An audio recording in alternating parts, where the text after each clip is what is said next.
it's a great pleasure to be sat with one of the most talented and industrious singer-songwriters on the British rock scene, that of Ginger, formerly of the Wildheart, in fact formerly of the Choir Boys, and formerly of many other incarnations and incantations, if you like. Ginger, nice thing to say. Ginger, welcome to Camden Rocks. You're playing tonight, this afternoon at 4 o'clock at Proud Galleries, literally a stone's throw over that way. Yeah. This isn't your first Camden Rocks, but does it still excite you to be here and to see the vibrant British rock scene at work? Of course. I mean, who wouldn't be knocked out by this? I mean, this is my old haunting ground. I lived in London most of my life, and it was all around North London, right, and usually round about Camden. And of course, I've known Chris, who puts this on all my life, and I was at the first Camden Rocks. And then last year, they kind of stuck me on as a kind of, we've got a slot to fill, will you do it? And there was a ridiculously long queue. So they put me in a bigger place this year, and you watch, there'll be fucking no one there. Well, I'm hoping that I can fit in between all the interviews today.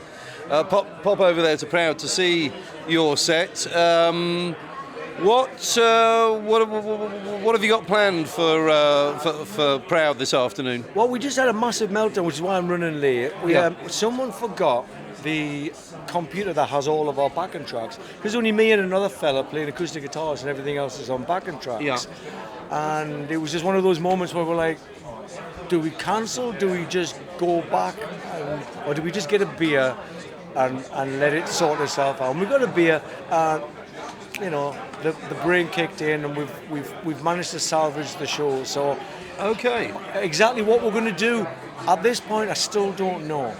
That's being perfectly honest, but I know it's going to be fun. And I know that at least one person is going to be really excited about it, and that's me, because I love being taken a task. I love being on the edge and not quite completely out of my comfort zone. That's where the magic kind of exists. Well, me. yeah, exactly. We were talking about that earlier with hangovers and things. So that's very rock and roll to be. The show must go on, and you're going to do you're going to do whatever comes to mind, and sometimes that's perhaps the best gigs that you do. I don't know, when it's not all planned, it's not all going to. It's not all sort of scheduled as such, and well, we'll see. they're definitely the most interesting ones. Yeah. And the thing is, the trick is to make it look like you meant it. You know, we intended it to be this haphazard. And I've kind of made a career out of kind of just like rolling with the punches. And so people I've got a really supportive crowd, and as long as I get up there and I'm in a good mood and I'm a bit pissed and I'm funny, then they'll have a great night, whatever the fuck I do, you know. Yeah. But it's going to be good. We've kind of figured out what we're going to do. But again, this is my favorite thing about anything in life. It's like when you just shit. Something's going to happen. I don't know what the fuck it's going to be, but something always happens. Yeah. You know, nothing cannot happen. Yes. So that's, for me, it's going to be memorable. If only because there's not going to be another gig like it, because I've got no idea what the fuck's going to go on. But this is rock and roll live and direct, and very exciting stuff. I would hate to be in one of those bands that goes on tour for like 3 years and plays the same set all the time, like Metallica. And at some point you are phoning it in. You know, playing the same songs. There's no way you can be excited a year into a fucking tour about playing the same set. It would be what happens in hell for me, that would. I want things to just be on the edge at all times and be forced to be flexible. Speaking of which, what does the rest of the year hold for Ginger? I was checking out your website. Is there a sort of September Wildhearts foray into the wild world of Britain, as it were? Well, I like to have a 2-year plan at all times, subject to change, obviously, but and now's no different. I bought a caravan. I went on holiday with my little boy, and we were in a caravan, and from the mouths of babes, he said, "Can we buy this place?" And I just thought, well, I'll ask, you know. And I had a look at the other caravans on sale, and I thought, well, we can afford the kind of small one. And I asked how much it would be to buy this 3-bedroom caravan, and they give it half price of what the fucking real shit one was. And so we got an absolute steal on this caravan. So I bought the caravan, I've got to use it. So I'm going to finish off my book first in June, Right. and then I'm going to write a new Mutation album, I'm going to write a new Hey Hello album. I'll be finished just in time for the Wildheart Right. tour, and then I'm gonna record the Mutation album, then record the Hey Hello album, and then go on tour with Hey Hello in December, and then go to Japan. So it's all kind of dovetailing together right now. Wow, I mean that's quite a schedule. And you said you were quite keen to see the gig before you at Proud, the Love Zombies, or sorry, not the Love Zombies, Love Zombies, who is a singer of Hey Hello. Yes, Hollis is the new singer of Hey Hello, and she's amazing. She's just one of these people that was born for the job. She's brilliant on stage. She's just still very, very passionate, and she's just fun. She's got an amazing voice, but she's such a dynamic little pixie that she's one of those front girls that is impossible to dislike. You know? Right. Okay.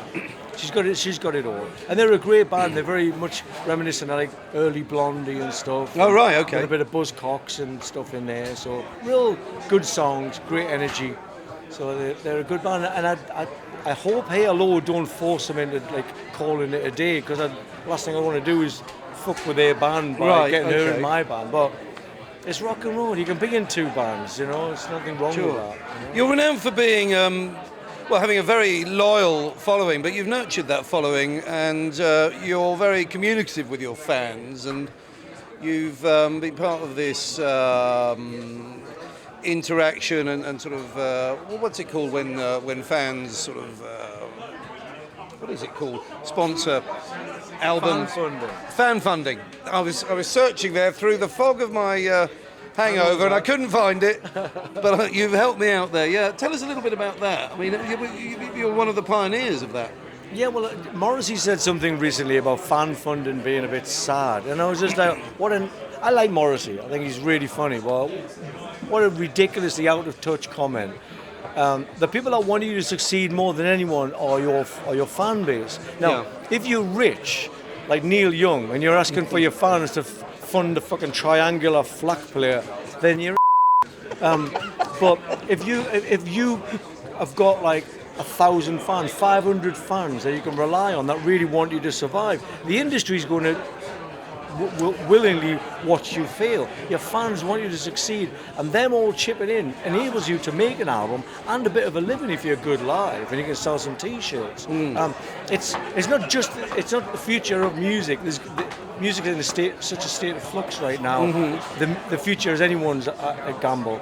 But fan funding, if done correctly, is definitely part of it, because it's a direct link to the people that you're making music for.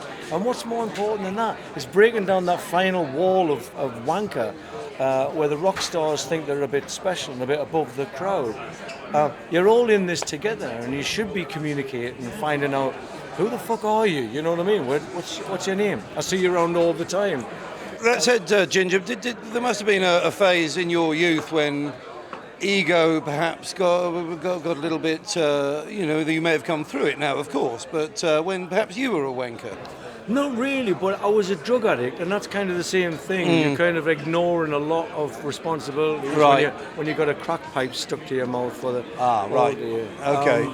And that's something that I'm kind of, I went through it, and I can talk. I've got 3 kids. If one of them ends up getting on drugs, I'm a good person to talk to. But I was never into. I was brought up on communities. I was a Ramones fan, and the Ramones community. I used to go and hitchhike to London without a ticket and always get in. Someone would always get you in the back door, and you get somewhere to stay. Someone to buy you beers.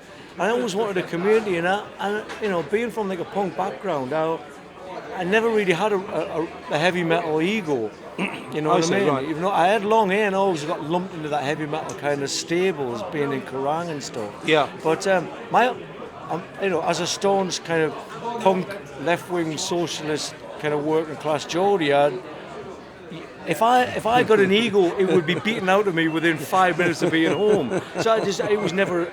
even a consideration to No, indeed. think of Okay. myself above the fans, you know. But I mean, I do admit to being way more naive than I am now, and I think that's one of the good things that comes with getting old and getting wrinkly and Yep. your ball bag sagging. At least there with you. you get to be a little bit smarter, you know. Yeah, a bit wiser. You've got to, you know, open doors and closing windows and all that.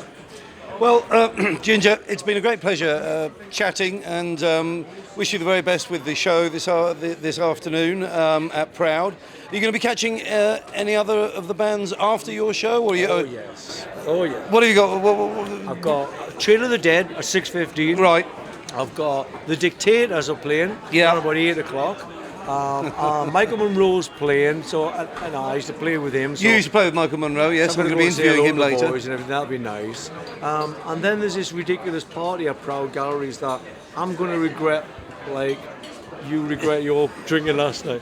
But get yourself another beer. Let's get rid of this hangover. Yes, let's work hard to get rid of hangovers. Sometimes it is a little hard work, but it always works. Yes, You know? okay. Well, thanks very much for that advice. Johnny Vegas said small sips. Small sips indeed. It's been a great pleasure talking to Ginger, and do a good gig, man. And good luck with the hangover. Thank you. Bye.